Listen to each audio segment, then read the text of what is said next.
మనం వినబోతూ ఉన్నాం. చూడండి, యెహోషువ గ్రంథం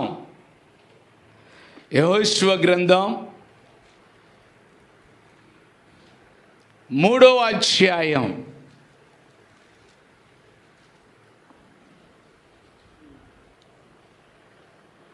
17వ వచనం చదువుకుందాం. జనులు యెరికో ఎదుటను దాటగా యెహోవా నిబంధన మందసమును మోయు యాజకులు యోర్దాను మధ్య ఆరిన నేలను స్థిరముగా నిలిచిరి. జనులందరూ యోర్దానును దాటుట తుదముట్టు వరకు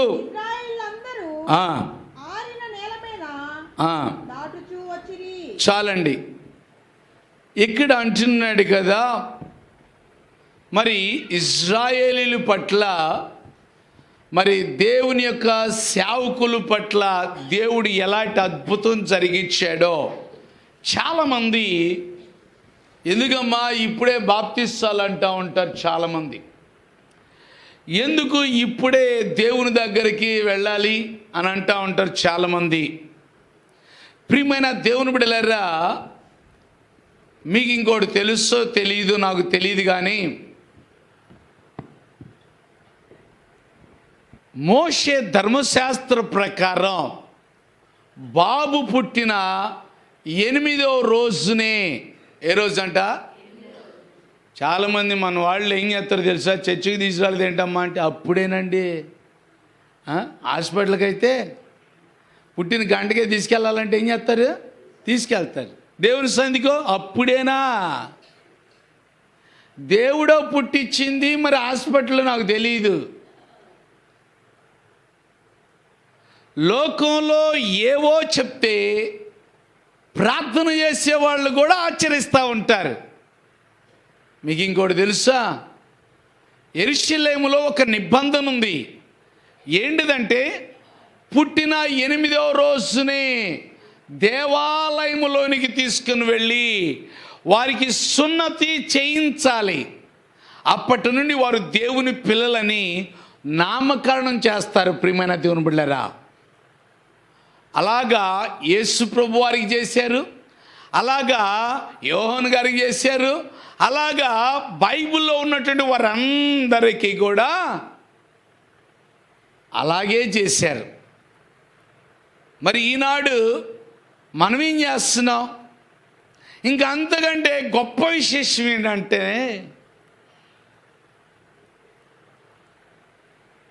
హన్న సమూయేలుని ఏం చేసిందో తెలుసా? పాలు విడిచాక దేవుని సన్నిధిలోనే ప్రతిష్ఠించిందంట. మళ్ళీ వెళుతూ తీసుకెళ్ళలేదంటండి, దేవునికి అప్పగించిందంట.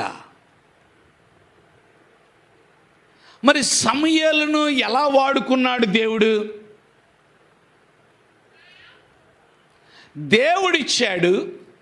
దేవునికి ప్రతిష్ఠలుగా ప్రతిష్ఠించటమే గొప్ప కార్యం. నీ కోసం వాడుకోవటానికి కాదు.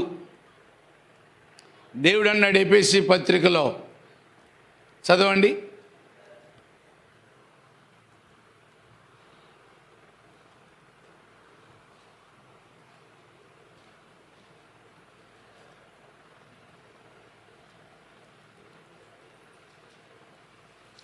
నాలుగవ అధ్యాయం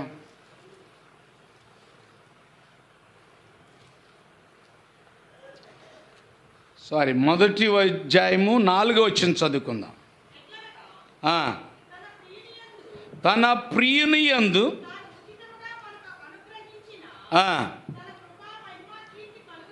కలుగునట్లు తన చిత్త ప్రకారమైన దయా సంకల్పము చొప్పున యేసుక్రీస్తు ద్వారా తనకు కుమారులుగా స్వీకరించుటకై ఏం చేశాడంటండి? ఎప్పుడు? ముందుగా. ఇంకా కొంచెం కిందకు వస్తే జగత్ పునాది వేయబడక ముందే తన ఎదుట పరిశుద్ధులమును నిర్దోషులనై ఉండవలనని ప్రేమ చేత దేవునికి స్తోత్రం చేద్దామా. హల్లెలూయా. ఎప్పుడు ఏర్పాటు చేసుకున్నాడు? జగత్ పునాది వేయబడక ముందే, అసలు నీకు గర్భం రాకముందే, అసలు నీకు ఇంతమంది పిల్లలు పుడతారని దేవుడు ముందుగానే ఏర్పాటు చేసుకున్నాడంట. నువ్వు పెద్దోళ్ళు అయ్యాక, పొళ్ళు రాలిపోయాక, లేకపోతే యవన వయసు వచ్చాక, వృద్ధాప్యం వచ్చాక కాదు రక్షణ పొందాల్సింది. దేవుడు జగత్ పునాది వేయకబడక ముందే తన ఎదుట పరిశుద్ధులుగా నీతిమంతులుగా ఉండాలని తన కోసం, నీ కోసం కాదు, ఎవరి కోసం అంట?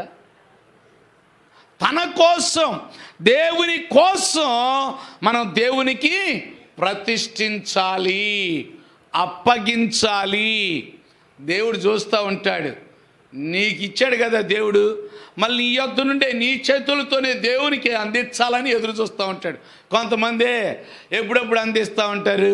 ఆ చిన్నపిల్లలప్పుడు, నేను 7 సంవత్సరాలప్పుడు రక్షణ పొందా. ఎన్ని సంవత్సరాలప్పుడు? 7 సంవత్సరాల వయస్సులో, అంటే 3వ తరగతి చదువుతున్న టైంలో నేను రక్షణ పొందాను. ప్రియమైన దేవుని బిడ్డలారా, మరి ఆ వయస్సులో మరి ఏం తెలుసు నాకు? పాపం అంటే తెలీదా? అబద్ధం అంటే తెలీదా? దొంగతనం అంటే తెలీదా? తెలుసు. ఇక్కడ ఎజ్రా ఉన్నాడు, ఇక్కడ నిద్రపోతుంటే నేను అరుస్తానని తెలుసా నీకు? చూడండి, పాపం అంటే తెలియదని ఎవరో ఎంతోమంది, చాలామంది అనుకుంటున్నారు. దేవుడు అంటున్నాడు, కూర్చో, సృష్టికర్తను స్మరణకు తెచ్చుకో. లేదా ఎటైనా తెలుసా? బాల్య వయస్సులోనే.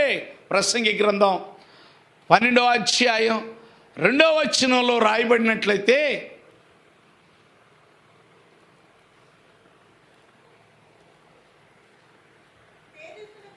మొదటి వచనం చదువమ్మా. దుర్దినములు రాకముందే. ఏ దినాలంట? దుర్దినాలు. ఇప్పుడు ఉదాహరణకి కొంతమంది పిల్లలు 5 సంవత్సరాలు, 6 సంవత్సరాలు, 7 సంవత్సరాలు, 8 సంవత్సరాలు, 9 సంవత్సరాలు, 10 సంవత్సరాలు వచ్చినప్పుడు వాళ్ళకి పరిస్థితులు బాగోక ఈ లోకాన్ని విడిచిపెడతారు. మరి వాళ్ళు ఎక్కడికి వెళ్ళాలి? ఏమండి, ఎక్కడికి వెళ్ళాలి? నువ్వు సొత్త నరకానికి పంపిస్తున్నావు. ప్రియమైన దేవుని బిడ్డలారా, పురిట్లో ఉన్నటువంటి పిల్లలు మాత్రమే పరలోకంలో ఉంటారు. కానీ ఏంటి, వాళ్ళకి కొంచెం నడిచే వయసు వచ్చిన తర్వాత, వాళ్ళకి కొంచెం అవగాహన వచ్చాక, వాళ్ళకి కొంచెం చదువుకునేటువంటి విధానం వచ్చిన తర్వాత, ఏంటి అనేది తెలిసిన తర్వాత వారు దేవుని బిడ్డలుగా మార్చాలి. లేదంటే వారి మీదకి ఉగ్రత వచ్చినప్పుడు, ఒకవేళ ఆ దుర్దినాలు వచ్చినప్పుడు, మరి ఈ లోకాన్ని విడిచిపెడితే దేవుడు వారిని కూడా అక్కడ తీర్పులోనికి తీసుకొస్తాడు. నువ్వు అనవసరంగా నీకు ఇచ్చినందుకు నువ్వేం చేస్తున్నావు తెలుసా? తీర్పు దినాన నిలబెడుతున్నావు అని అర్థం. ఎప్పుడు రక్షణ పొందాలేక చెప్పండి. ఇప్పుడు అర్థమైందా? ఎప్పుడు రక్షణ పొందాలంట? బాల్య వయస్సులోనే, 8వ రోజునే దేవునికి మనం ప్రతిష్ఠించబడాలి. అందుకనే ఇజ్రాయేలీలందరూ అలా చేస్తారు కనుక ఈ రోజుల్లో ప్రపంచంలో కల్లా ఆడవాళ్ళైనా మగవాళ్ళైనా సరే అలా చేయాల్సిందే. అలాగా జరిగిన తరువాత ఈ రోజున ప్రపంచంలో మంచి పేరు పొందుకున్న వారిగా కనబడుతున్నారు. వాళ్ళని ఎదుర్కోగలిగిన వాళ్ళు, వారిని ఓడించిన వాళ్ళు ప్రపంచంలోనే లేరు. ఎంత పెద్ద దేశమైనా కావచ్చు. అమెరికా దేశం చాలా పెద్ద దేశం. అమెరికా దేశం, ఇజ్రాయెల్ దేశం అంటే గడగడ వణికేది తెలుసా? వాళ్ళ మాట ప్రకారం వెళ్ళిపోవాలి. ఎందుకో తెలుసా? అమెరికా దేశంలో యూదులు చాలామంది ఉన్నారు. వ్యాపారాలు వాళ్ళు ఎక్కువగా ఉన్నాయి. ఇప్పుడు గూగుల్ నెట్వర్క్ ఎవరిదో తెలుసా? ఇజ్రాయేలీది. గూగుల్ నెట్వర్క్ అంతా కూడా ఇజ్రాయేలీలు వాళ్ళు కనిపెట్టారు. ప్రియమైన దేవుని బిడ్డలారా, ప్రతిదీ కూడా మనం అనుభవిస్తున్న ప్రతిదీ కూడా దేవుని బిడ్డలే కనిపెట్టారు. దేవుని బిడ్డలు తెలియనటువంటి వారు ఏది కనిపెట్టలా. మనం చదువుకునే భాష అయినా, లేకపోతే పుస్తకాలైనా, లేకపోతే లిప్ అయినా, లేకపోతే పెన్నులైనా, లేకపోతే ఇంక్ అయినా, ఏదైనా నువ్వు ఈ రోజున స్వేచ్ఛగా ఉండవంటే కారణం ఏంటి తెలుసా? ఆనాడు దేవుని బిడ్డల వలన నువ్వు ఈ రోజున క్షేమంగా, స్వేచ్ఛగా, స్వతంత్రుడుగా దేవుణ్ణి ఆరాధించగలుగుతున్నావు. ప్రియమైన దేవుని బిడ్డలారా, కనుక ప్రభువుకి అర్పించడానికి నువ్వెందుకు సందేహిస్తా? యూదులు ఏం చేస్తారు తెలుసా? యూదులందరూ కూడా మనం ప్రార్థనకు వస్తే మన కొడికేమో సినిమాల్లోనో, బజారుల్లోనో, పబ్బుల్లోనో, లేకపోతే ఎక్కడో చోట ఉంటారు. దేవుని సన్నిధి వచ్చినప్పుడు దేవుని సన్నిధిలోనే ఉండాలి. అది దేవుని నియమం. అయితే ఇక్కడ యెహోషువని యోర్దాన్ నది దాటవలసి వచ్చింది. పాలు తేనెలు ప్రవహించే దేశానికి వెళ్ళేటప్పుడు ఏం జరిగిందో తెలుసా? యోర్దాన్ నది అడ్డం వచ్చింది. అడ్డం వచ్చినప్పుడు అప్పుడు యెహోషువ దేవుని యొక్క చిత్త ప్రకారంగా చెప్తున్నాడు. లేవీలందరూ కూడా, లేవీలంటే దేవుని యొక్క వస్తువులను మోసుకొని వెళ్ళేటువంటి వారు, దేవుని కొరకు వాడబడేవారు, వారు దేవుని కొరకు ప్రతిష్ఠించబడినటువంటి వారు. ఏంటో తెలుసా? నేను దేవుని ఉపకరణాలు మొయ్యాలి, దేవుని మందస్సాన్ని మొయ్యాలి, లేకపోతే దేవుని వస్తువులు మొయ్యాలి, దేవుని పని చెయ్యాలి అని ప్రతిష్ఠించుకున్నారు. వాళ్ళలో ఎంత పౌరుంచాడో తెలుసా దేవుడు? వాళ్ళ పాదాలను ఆ నీళ్లు తాకగానే యోర్దాన్ నది 2 పాయలుగా చీలిపోయిందంట. దేవుని స్తోత్రం చేద్దామా? వాళ్ళలో ఎంత శక్తి ఉందో తెలుసా? ఎంత శక్తి ఉందంట? ఈనాడు చాలామంది గొప్ప గొప్ప యోధులు ఉన్నారు. వాళ్ళ పాదాలను తాకి నీళ్లు 2 పాయలుగా చీలిన చరిత్ర ఇంత మటుకి లేదు. ఇంకొకటి చెప్పాలంటే, బైబిల్లో జరిగినటువంటి గొప్ప గొప్ప వింతలన్నీ కూడా ప్రపంచంలో ఏ మతం ఏది కూడా చెయ్యలేకపోయింది. ఇది చాలా స్పష్టం. ప్రియమైన దేవుని బిడ్డలారా, బైబిల్లోనే జరిగిన కార్యాలని బహు వింతైనవి అని రాయబడి ఉన్నాయి. కనుక అలాంటి కార్యాలు మళ్ళీ ఎవరో ఐగుప్తు దేశంలో ఫరో రాజు చేయాలని చూశాడు, ఓడిపోయాడు. ఐగుప్తు దేశంలో చెయ్యాలని చూశాడు. నువ్వేండయ్యా చేసేది? పాములు మావాళ్ళు కూడా చేస్తారు చూడని ఆయన ఏం చేశాడు తెలుసా? ఆ మాంత్రికులను, శకుని గండ్రను వాళ్ళందరం పిలిచి ఏం చేశాడంటండి? కర్రలను పాములుగా చేశాడు. ఎన్నో పాములు ఉన్నాయి, కానీ మోషే గారి కర్ర పాముగా మారింది. కానీ ఆ ఒక్క పాము కింద ఈ పాములన్నీ నిలవలేకపోయినాయి. దేవుని స్తోత్రం. అవి నిలవనేరవు, అవి ఉండవు, అవి ఇప్పుడుంటే మాయమైపోతాయి. ఒకసారి నా చిన్న వయసులోనే మేము చదువుకునేటప్పుడు ఒక ఆయన ఉన్నాడు. ఆయన ఏం చేసేవాడు తెలుసా? పిల్లలందరూ, రేయ్ మీకు ఏమైనా కొనుక్కోవడానికి కావాలా, మీకు బిస్కెట్లు కావాలా, లడ్లు కావాలా, ఏం కావాలా అనేవాళ్ళు. అంటే పిల్లలం కదా, ఏం చేద్దాం, నాకు లడ్డు చేయి, నాకు బిస్కెట్ చేయి, అట్టా అంటా ఉండేవాళ్ళం. అంటా ఉన్నప్పుడు అనేవాడు తెలుసా? రే ఒక మట్టిగడ్డ తీసుకురారా అంటాడు. మట్టిగడ్డ తీసిరా. మట్టిగడ్డని ఏం చేసేవాడు? లడ్డుగా మార్చేవాడు. చెలపెంకిని బిస్కెట్గా మార్చేవాడు. అట్లాగా రకరకాలుగా చేసేవాడు. ఈ చెలపెంకులను కూడా ఏం చేసేవాడు తెలుసా? డబ్బులుగా మార్చేవాడు, రూపాయి కాయిన్స్గా మార్చేవాడు. ఈ కాయిన్స్ తీసుకెళ్ళి ఆ యొక్క సావుకారి గల్లాలో వేసుకోగానే అవి పెంకుగా మారిపోయింది. ఇదంతా మోసం. ఏంటిదంట? ఇదంతా మోసం. ఆయన అనేవాడు, తినమాకరా, ఇది ఒరిజినల్ కాదు. ఏమనేవాడు? ఇది ఒరిజినల్ కాదు, నెట్టో పెట్టుకున్నా ఉంటే మట్టి అయిపోయిద్దిరా, నీకు చూపించడానికే లడ్డు. చూసారా, లోకంలో చేసే వింతలన్నీ మాయ. అవి పర్మనెంట్ కాదు, అది శాశ్వతం కాదు. దేవుడు చేసిన కార్యాలన్నీ శాశ్వతంగా నిలిచిపోయినాయి. హల్లెలూయా.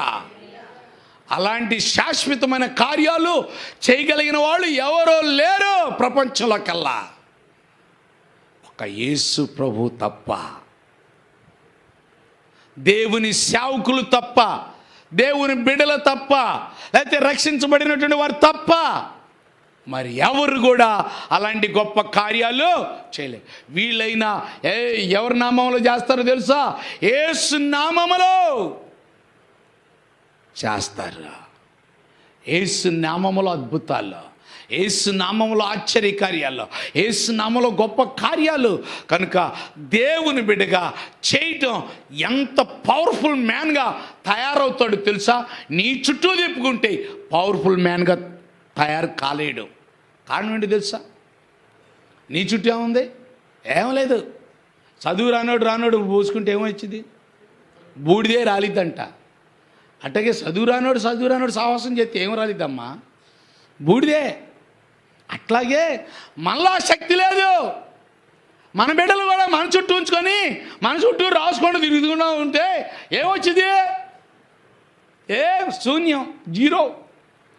దేవుని చుట్టూ తిప్పు, దేవుని బిడ్డగా చేయి, దేవుని దగ్గర పంపించు, దేవునికి ప్రతిష్ఠులుగా చేయి. అప్పుడు ఏం చేస్తా తెలుసా?